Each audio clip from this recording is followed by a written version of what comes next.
I'm going to put it live now on Facebook.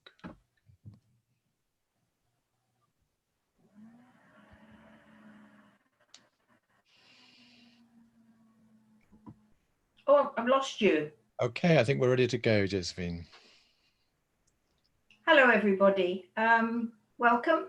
I'm here this evening with John Wilkes, who's my interviewer, and we're interviewing Jackie May. Jackie May is a long-term friend of mine and also a long-term therapist with several modalities under her belt. So, Jackie, can I ask you to introduce yourself and the work you've already been doing for a long time? And we'll move on from there. Thank you, Jo. Yes, I'm Jackie May. I've been in the world of well-being and health for a number of years now, a long time actually. I started off my training with reflexology, went on to Indian head massage, added that, and then taught Indian head massage as well.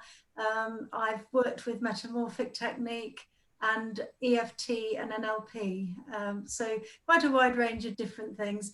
But what I'm here today to talk about is the Soul Lightening Acupressure, which is becoming the main focus really of the work I'm doing now. I've been working with it for a number of years. I came across it in 1995, first of all, and then qualified in 2003. So working as a practitioner for a number of years. And now, having completed my teacher training, I'm wanting to get the courses here across to the UK. So I'll tell you a bit more about that a bit later in the interview. Okay, Jackie. Could you, obviously, Soul Lightning is run out of the USA. It's a big organization, isn't it, Jackie? Can you tell us a bit about the history behind Soul Lightning, how it came into be? Okay, yes, I can. It was developed by a lady called Dr. Amina Rahim, who I was lucky enough to meet in 1995. She used to travel over to the UK quite often to run courses. She's now well in her 80s and she doesn't travel anymore, but she still joins us sometimes on Zooms and so on. So I actually saw her yesterday doing a lovely talk. So she was working as a transpersonal psychotherapist, similar to you, Jo, obviously. And she found a long time ago that basically, although it helped a lot of people a lot, there were certain cases where the trauma or the issue was trapped in the body itself. And she knew that without doing some body work to go with it, that would not have released it fully for the person. And so she decided to look at different bodywork modalities to find something that she felt would really help with this. And she studied all kinds of things. And she came up with several things which have been put together in her work to make it unique, basically. The first was acupressure, based on Jinshin Jitsu, with the holding of 2 points at the same time to balance the energies between them. And this comes from the work of Jiro Murai, who was a 20th century Japanese master. And his story is quite interesting. If we have time later, I can go into that as well. So Amina started using this work. She also put with it some touch techniques from zero balancing, which has a way of touch that is very supportive, it's non-invasive, it's very connecting with the person, but without being intrusive, and the people feel very safe with it. So she's included that with it. And also because of her spiritual practice, she is very connected to soul. And so the essence behind this work is really that it connects at soul level. So it works at body, mind, emotions at the same time as soul. So people can actually access their own inner guidance with it. They may or may not be aware that's happening in the early stages of a session, but it can be used to really to give insights into things that might be happening and to help release them from the tissues of the body themselves. She initially called it process acupressure, which we still have, obviously we still have that with us now. Clinical acupressure for her didn't exist at that point. So it was called process acupressure because she included with it certain aspects from process-oriented psychology. And I'm sure a lot of people watching will probably know what that is, just in case anyone isn't aware of that. It's very much following what's unfolding for the person. So it's known as the process for them. And it's nothing's pushed or forced with the person. It's just observed and supported and encouraged. And the process itself is what's wanting to happen for a person. So we call it the lead growth shoot. So they have something in their life or their body or their mind that's wanting to come into being or to heal or to change. And they may not be aware of that consciously. So the work with the acupressure and then gently supporting them through that is to allow whatever wants to happen. And it may come from a body movement, it may come from a visual image they have, or an auditory, or words that come in, or it may just be the body letting go of something or moving forward in a different way, letting go of tension. So it's very sort of integrative really, involving all the systems. So Amina then taught this for a number of years, just as the process acupressure side of it. And then in America, she was realizing that certain healthcare professionals, nurses and doctors and so on, were keen to have something that was a complementary therapy that was natural and would work with body symptoms, basically, in a more clinical way that perhaps mainstream practices would be able to access a bit more easily than calling it process or soul, or something that they may not have been familiar with in the same way. So she developed from it clinical acupressure, which actually uses the same points and the same way of working. It both start off with body opening, just by holding certain points. It opens up the energy in the body, gets everything flowing. And both finish with a chakra balancing and grounding routine, which works down through all of the chakras. And so they have a lot of similarities. Clinical acupressure has a lot of sequences specifically designed for different ailments, different conditions people might have, and those are put into the session as well.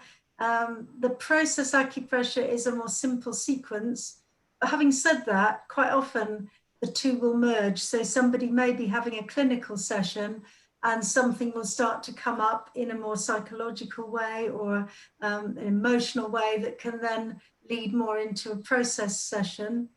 And people with coming for a process session can quite often maybe want to also work on the bad back or the neck ache or whatever they've got as a physical symptom, because of course they're all intertwined. Mm. Jackie, it sounds like there's quite a lot of sort of dialoguing that goes on in a session. Is that right? There's some, yeah. It depends. It can be very little to quite a lot, depending on what goes on for the person.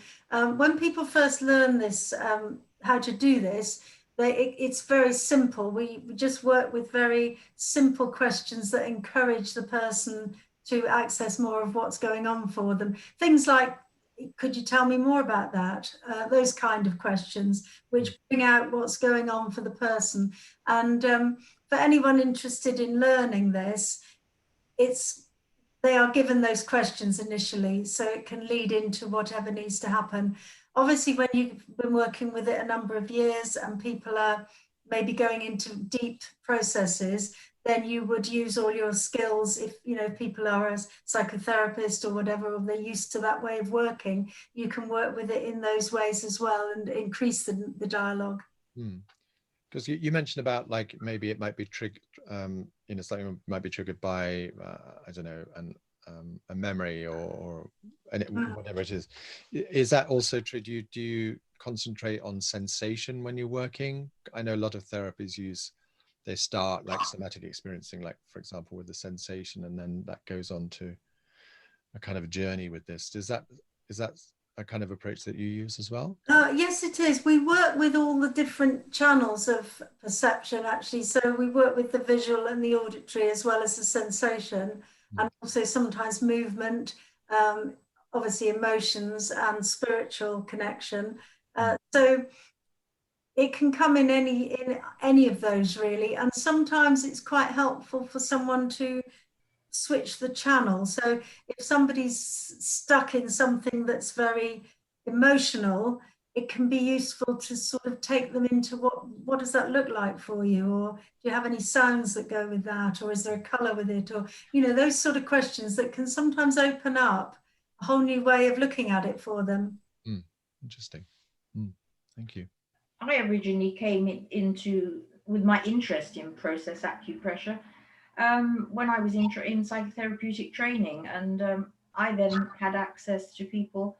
I didn't actually see Dawn Robbins, who was the real trainer here, wasn't she? But I went to see Dawn.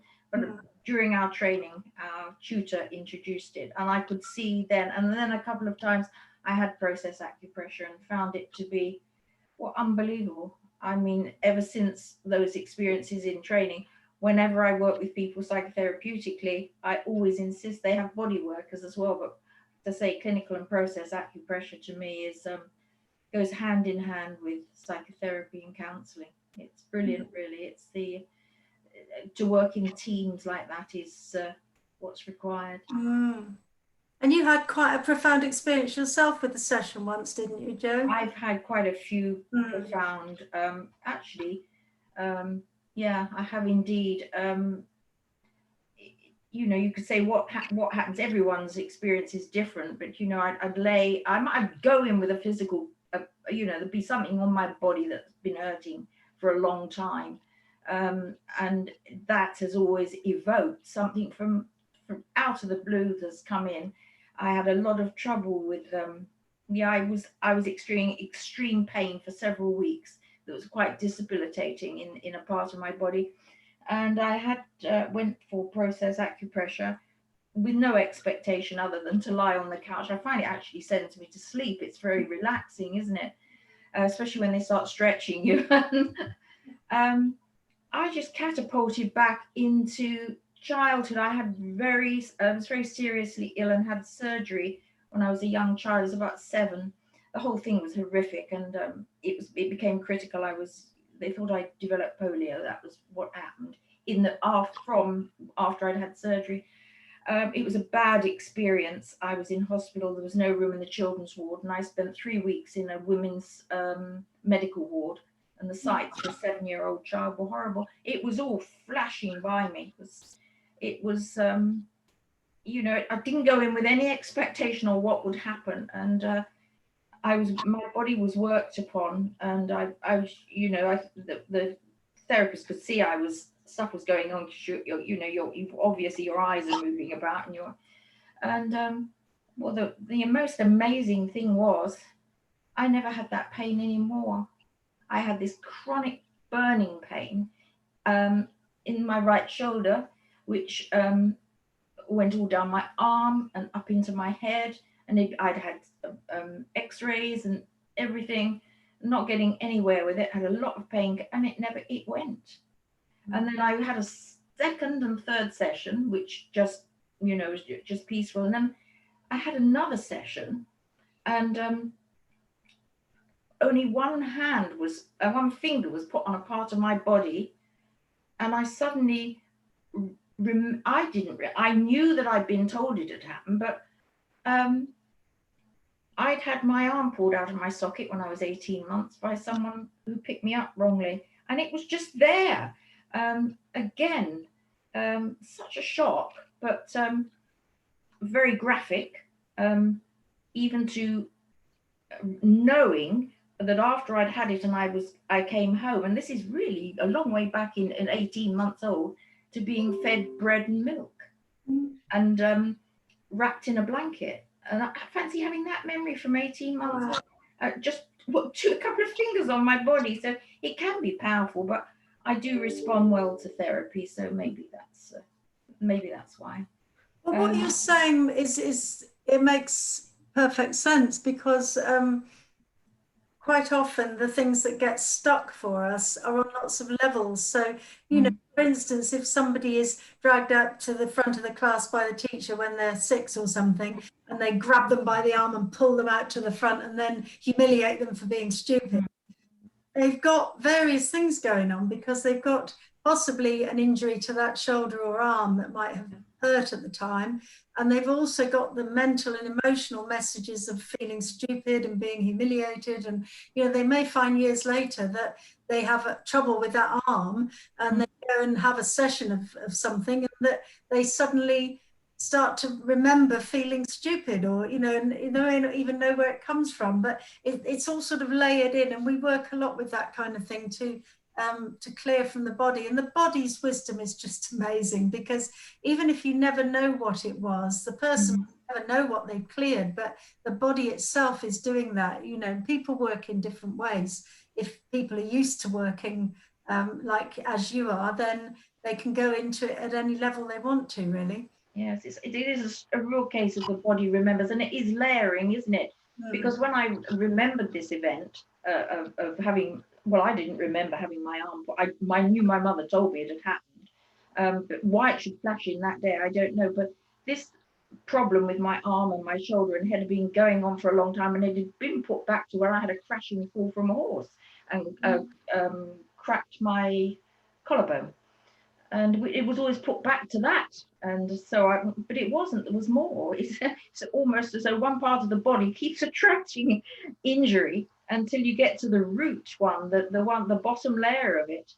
Absolutely, yeah. And I will vaguely mention, because it's an area I do work in, is that I know that some somatic systems within the body can relate to maybe further back than this life too. Yeah, depends where someone goes with it, isn't it? Absolutely, it's very open to going wherever you need to with it. And there is a reason that it's so powerful, really, which is the Amina Rahim chose 36 main acupuncture points to work with on the body. So when people do this initial training, they'll learn the 36 points. They learn some extra points, but mostly it's 36 out of about 350 something points. So why did she choose those particular points? And there is a reason for that. They all intersect and connect with points that relate to the extraordinary vessels in Chinese medicine, which are, they connect with the meridians. They're like deep flows of energy that replenish the other meridians and that balance them, basically. And two of these are the first two things to form in the womb, basically.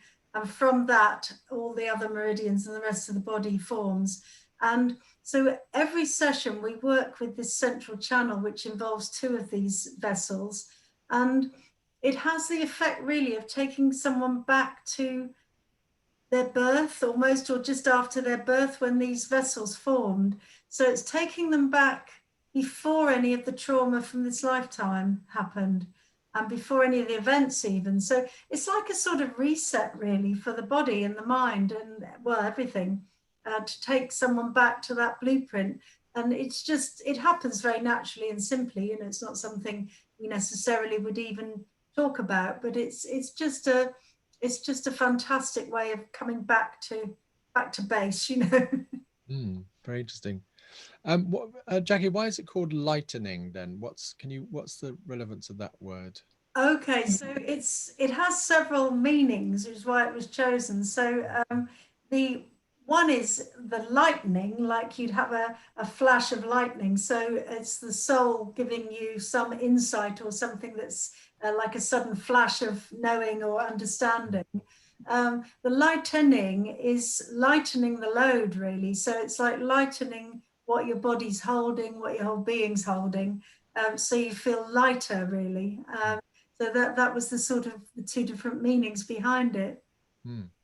And in terms of, like, because I've experienced zero balancing, and I know that's fairly light touch. I've only had one session of that, but are you using fairly light touch, or do you sometimes go in a bit heavier? No, it's a fairly light touch. It's very similar to zero balancing. And it's done with the person fully clothed, lying on a massage table. If they're comfortable doing that, it can be adapted to use in a chair or something if people don't feel comfortable lying down. And the form of touch is very similar to the zero balancing. So if you've experienced that, it would feel in some ways similar. With zero balancing, they're working more at bone level and structural level in the body. And we're working more with energy, basically. Yeah, I'm very interested in what you said about sort of early experience and blueprint. I find that very interesting because so I work a lot with babies, and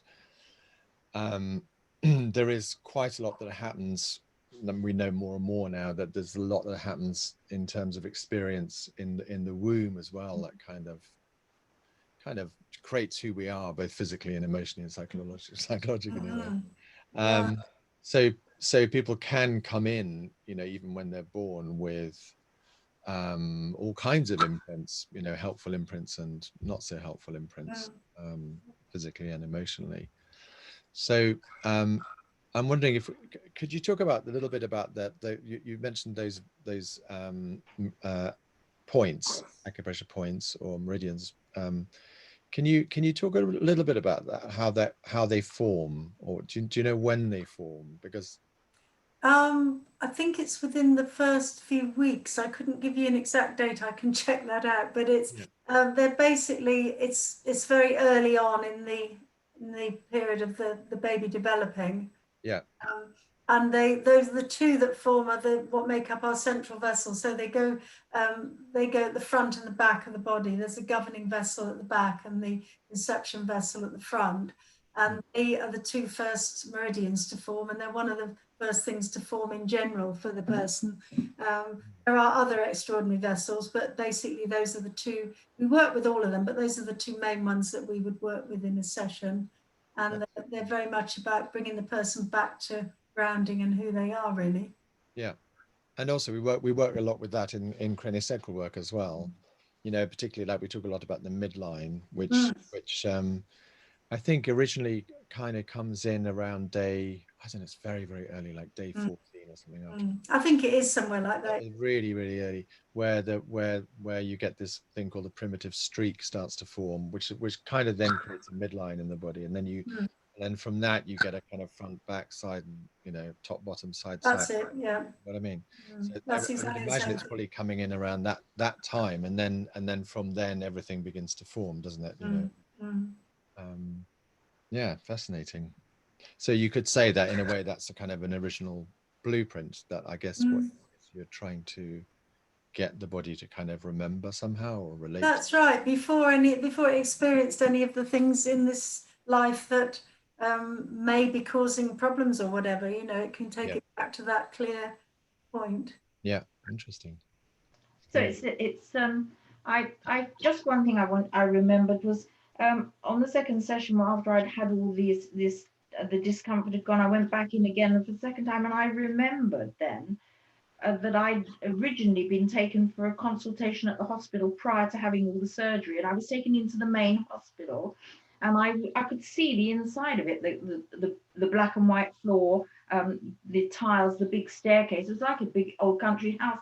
And I was taken to the children's ward, which was delightful. You know, it looked wonderful. And I wanted to, you know, I can't wait to get in there. And I had the nurse's uniform made for me, and I was going to be one, but I didn't go into that children's ward. And it wasn't until I had that remembrance, and I'd completely forgotten while I was being worked on, that I felt really cheated. And there's an energy of being deceived at a young age, told one thing, and then something that awful happened, you know. So it's those sort of things need clearing, because they're sometimes within a session we would take people into, maybe in that case, something like an inner child dialogue, so that they could heal that, or people can see what they always wanted to say to that person, or, you know, so it's actually you're altering the memory of it almost in that. Absolutely. They're dealing with it then. It reminds me, because obviously I also had an EMDR, very interested in EMDR, but this is a very similar experience actually. What could I say about it other than I find process acupressure almost more gentle?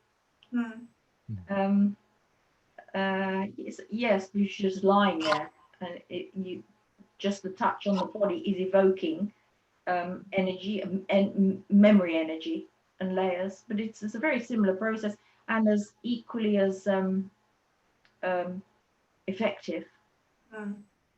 Fascinating, really. They're all connected, aren't they? All these body therapies Absolutely have got a fundamental truth behind them all. You're so right. Yeah, I think that's lovely. Sorry, you mentioned about trainings in America, and I know you do stuff here in the UK. How many practitioners are there, and is there a register or something? I wouldn't mind. In the UK, not all that many now, which is why I've got this vision to get the training back here, because when Amina was coming over in training, there were quite a few people doing the trainings. She then wasn't able to come anymore. We had a lovely Dawn Robbins, who was a trainer here, who's retired now, and she's a good friend of mine, but she's not teaching anymore. So there was a kind of a gap, and I thought, well, I'd love to do that teacher training and then be able to bring it back to the UK and get some more people trained up, and then get the classes all running here eventually again, because it's such special work. I was very sad to think it was going to not be here for people, because obviously it's beyond some people financially or time-wise to keep traveling to America and doing the courses. But the good thing that's come out of the lockdowns and everything is that the teachers there have put together this fantastic way of working with what we call hybrid classes. So a lot of it's done online. When I say online, they're live stream webinars. So you're actually being taught by a teacher. It's not like you just have to learn for yourself or whatever.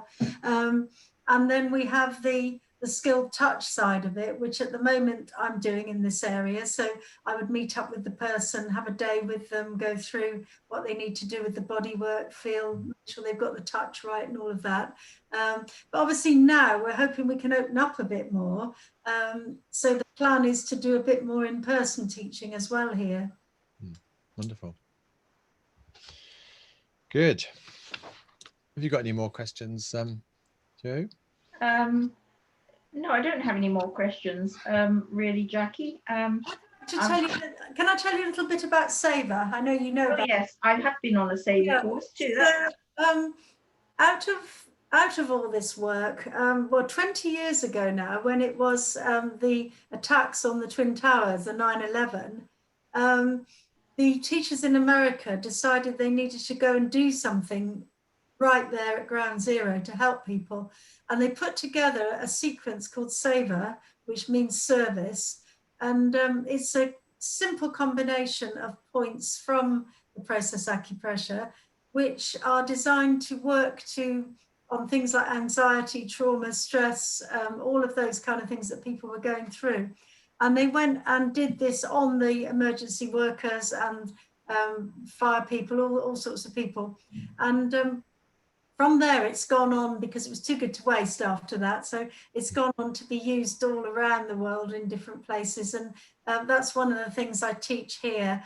I do some free webinars where people can just be guided through the sequence, and I also teach it. I've got a day coming up I'll tell you about in a minute, but people can learn it for self-care, and any of this work is brilliant for self-care. I mean, it's obviously used for other people as well, but it's just such a great tool to have for yourself. And the Saver routine, people can learn that at a 3-hour workshop, and they've got it there then whenever they need to de-stress or look after themselves in some way. It's just available for them. It's a good way in. It's sort of the first thing a lot of people learn, and it's used with war veterans and women in refuges and all kinds of things around the world. Is there any overlap with EFT with that, Jackie? Because I know that's a little bit based on meridians as well. I'm qualified in EFT as well, so for me there can be sometimes, but not specifically, except obviously the points are the same points that those points are from acupuncture, which the acupressure points are from as well. So it is the same, using the same thing really, but the method is quite different. That sounds fascinating. So people can book in for those 3-hour sessions. Yes, I'll show you what, I'll put that up in a minute at the end. I just wonder if there was anything else. I think we've more or less gone through most of it, haven't we?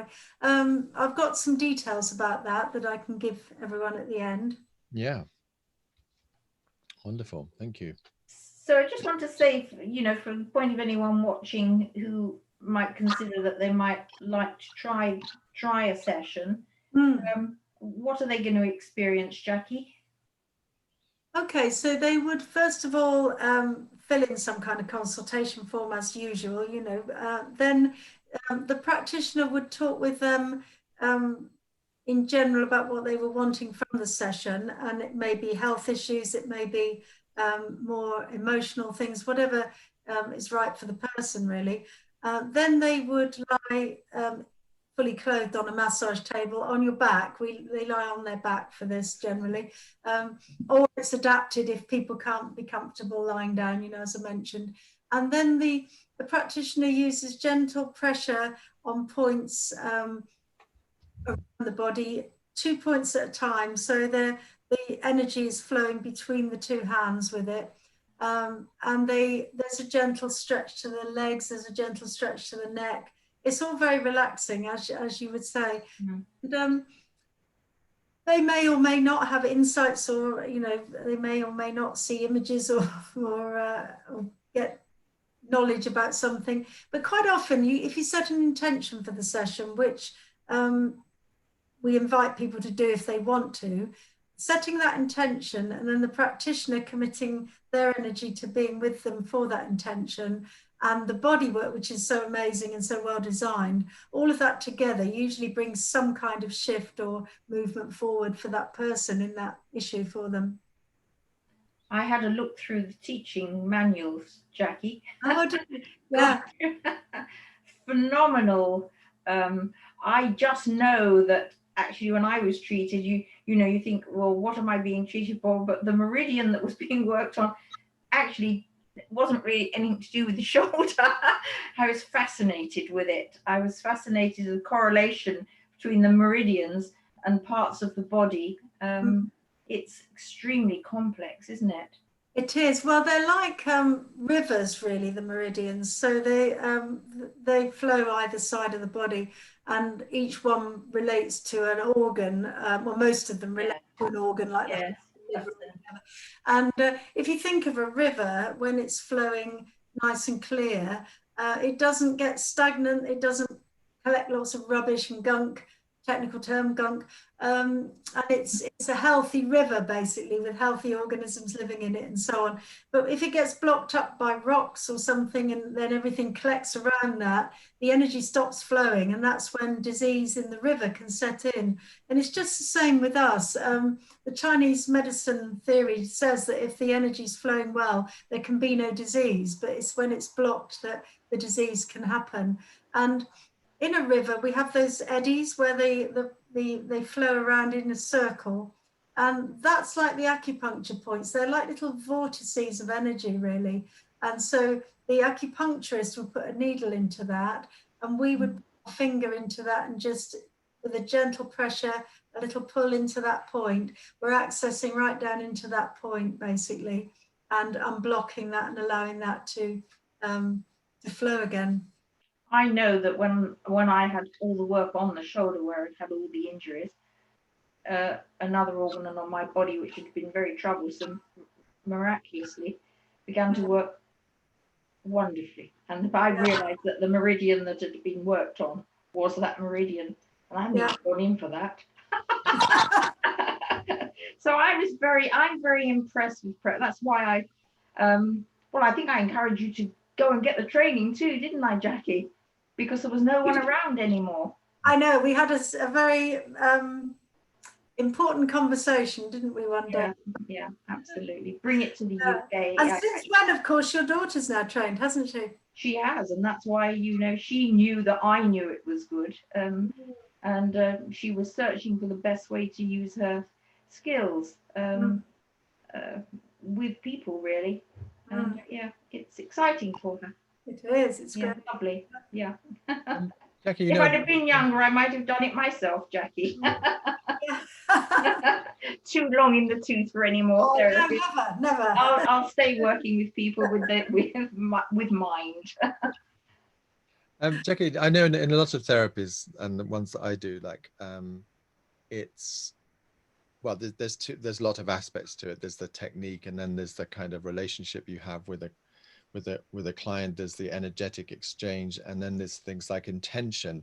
And I'm wondering, how important intention is in this. So, for example, in what you described there, you could be touching a point, but the intention behind it surely is important, is it not, in this? It's a really good question, because the intention, when I say we can set an intention for the session, that would come from the client.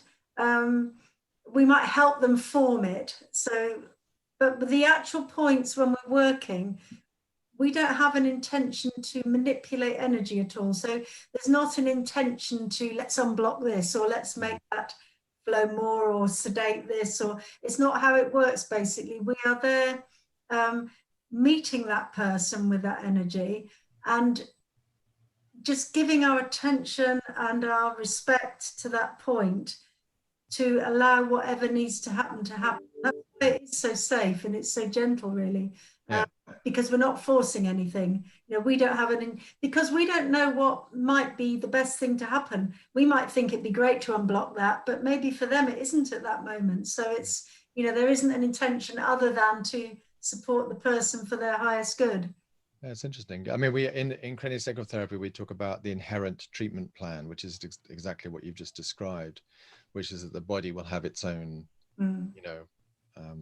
intention, you could say, for this session. Yeah, thank you. It's a trust process, isn't it? Trust in the energetics working, harmonizing, and healing. And at the pace that's right for the person. Mm. No pressure. It feels very much as ancient wisdom, modern day healing.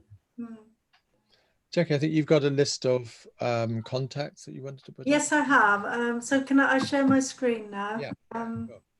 Okay, share. So.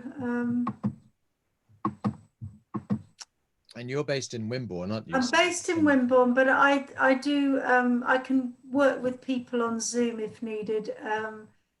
We can do remote sessions of this as well, and we also now have Lisa, who's Joe's daughter, who's working near Blandford as well. So she's taking clients there. That's my website.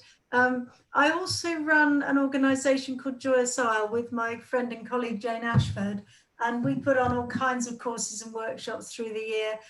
We've been going for a long time now doing that. So all my courses are actually run through the Joyous Isle website as well. You can find them on there. And then we've got the Soul Lightening Acupressure in America, if people want to look up that. When you're doing it remotely on Zoom, Jackie, does the person themselves, do they actually touch points? They can do. I mean, this has all come out of the lockdown. It wasn't something people did much before, but with this work, but we found we had to do something. So everyone started working in whatever way they thought might help. And I've been absolutely amazed by the results, to be honest. You can do it in different ways. Sometimes if they are happy using the points on themselves, they can, or they can just lie there and receive, and we can work on either in the air, or we work on a dummy, or it sounds incredible, but it's amazing what people feel. Quite often I would do it on a Zoom or on a phone call so people could report what they're feeling, and quite often I would do something that would normally in a live person-to-person session, you would perhaps you'd maybe have a deep breath after it, or you'd know something had moved in the body. And I would do this, remotely, and the person would go, oh, just took a lovely deep breath then, and without knowing what I was doing, and it just sort of, somehow it works. It's one of those things. So it's on an esoteric level, it's like absent healing, isn't it? It's intention. Well, it is, yeah, that's right. And there's power in intention and thought and direction. Yeah.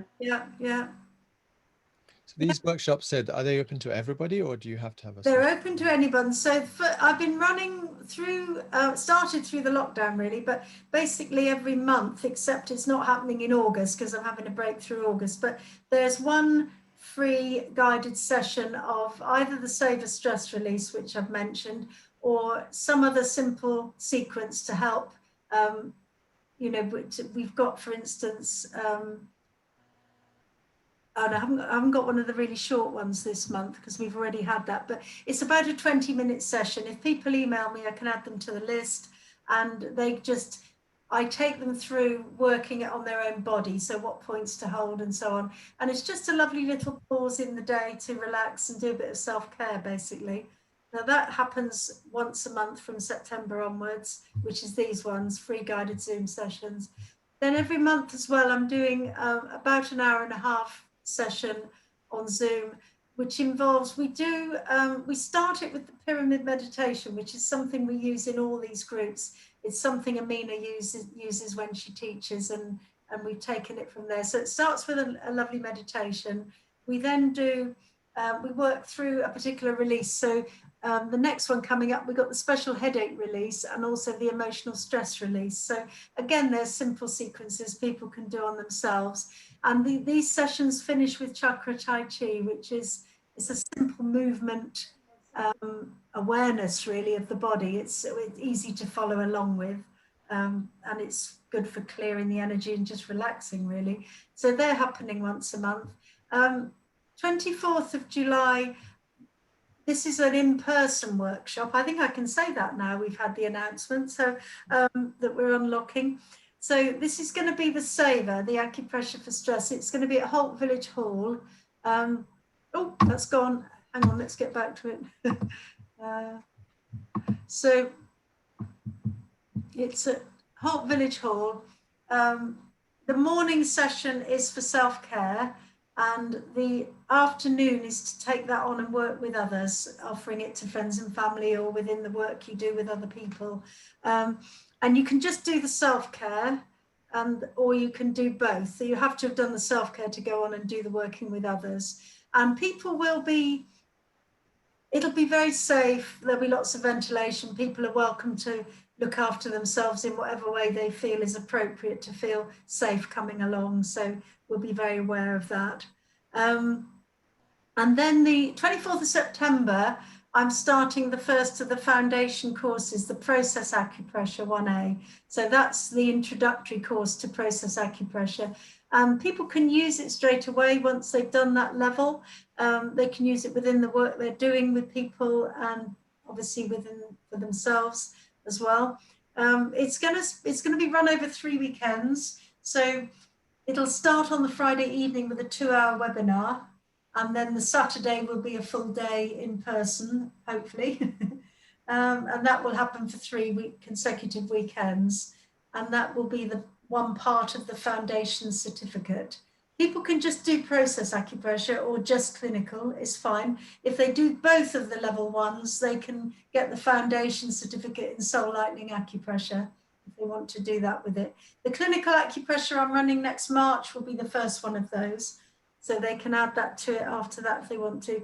Then we're starting the free guided sessions, and then there'll be another of the Savor for Stress Release in November. And they're all on the Joyous Isle website as well, which they've got. Do we have the Soul Lightening website too? Yeah. That's on there, yes. That's on the. That's a very beautiful website, very comprehensive, isn't it? And they've also got lots of free things on there. There is a free guided, I believe it's still on there, one of the Savor Acupressure for Stress guided sessions. If it's not free, it's $5. There's a lot of not expensive things that they, like guided things and so on, that they offer on the website, so people can. I see there are a lot of practitioners around the world, aren't there, in other parts of the world? Yes, it's an interesting website, beautifully written. It is quite deep, very transpersonal. It's very appealing website, I find. Yeah. Lovely. Great. Well, thank you, Jackie. Good. Yes, thank you very much, Jackie. Well, thank you both very much. Very interesting. And hope to meet you soon. Yeah, and I hope more people get training in process acupressure, because I think a lot of mind therapists out there would, you know, so benefit from being, to have access for their clients, to have this sort of work between sessions or once or twice during psychotherapeutic work, because there's no doubt that the body remembers, and it's a release vessel that allows the mind to process it and to be totally relieved of the things that hold us back in life and limit our potential. And the other thing, just to add with that as well, it's also for people who do body work.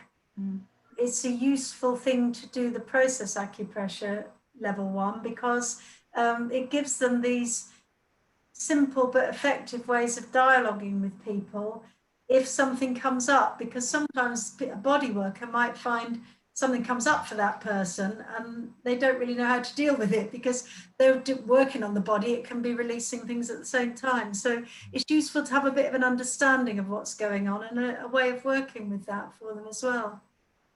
Wonderful. Great. Thank you. Great. Thank you, Jackie. Yes. Thank you very much. Thank you very much. And thank you for being the technical man behind it all, John. You're welcome. What would I do without you?